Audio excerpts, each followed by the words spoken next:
So with Lightfall, a lot of new changes came along, and one of the new changes is something I'm actually very fond about. And for this video, I'm actually going to be talking about the artifacts, because the artifact has some very nice changes that I do want to just point out by saying it's a really good thing that they did this. But to go over quickly what I mean by that, if you just literally open up your artifact, you can see that a lot of the design is pretty much the same, but the way that it actually acts is a lot different. And assuming that you're a player that's coming back to Destiny 2, then you might be a bit confused on how this new artifact actually works. Because in the previous seasons, you would basically just unlock the perks and you could unlock every single one on the board, and that would basically allow you to put mods into your armor slots pretty much like any other mod in the game. However, the artifact now works completely differently, because you can only have a select number of unlocks this time round, and from those unlocks, they are actually permanently available on your character regardless of your mods. And the reason for that is because these are now called perks, which means they're just permanently on any build that you have, provided you actually follow the criteria to actually unlock them. So if you take Volatile Flow, for example, it says picking up an overpower grants you a Void Weapon's Volatile round. However, if you're not using a Void Weapon, this is really redundant in what you're using, so you wouldn't unlock this perk unless you were going to use a Void build for it. Which is where perks like Authorized Mods Void actually come into it, and they really only affect your Void Weapon mods, which I think is going to make players lean more towards universal perks. So take, for example,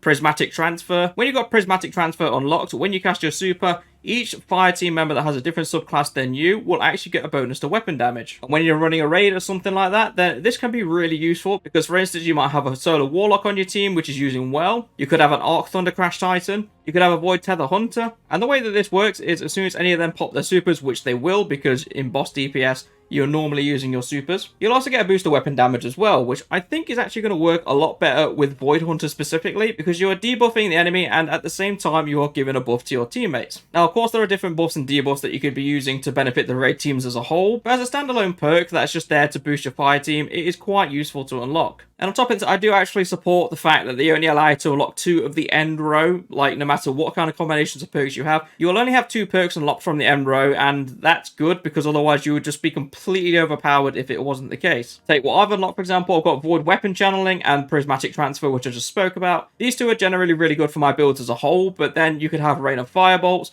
you could also have Threaded Blast, and then yes, there's also Medieval Champion, which makes melee weapons unstoppable, but I'm going to be brutally honest, I don't really use melee weapons that much anymore anyway. Obviously, if there's nothing that you like in the end row or anything that's going to benefit your build, then you can easily just pick 2 from the previous rows and work off of that. But I'd like to hear what you guys think about the artifact changes, because personally for me, I think it's a really positive change. It's nice to have these permanently unlocked now, but I do understand the appeal of having mods and being able to slot them in anyway. But leave a comment down below, because I'm very curious what you guys have to say about this. But that is everything for this video. Thank you very much for watching, and I shall see you all in the next one.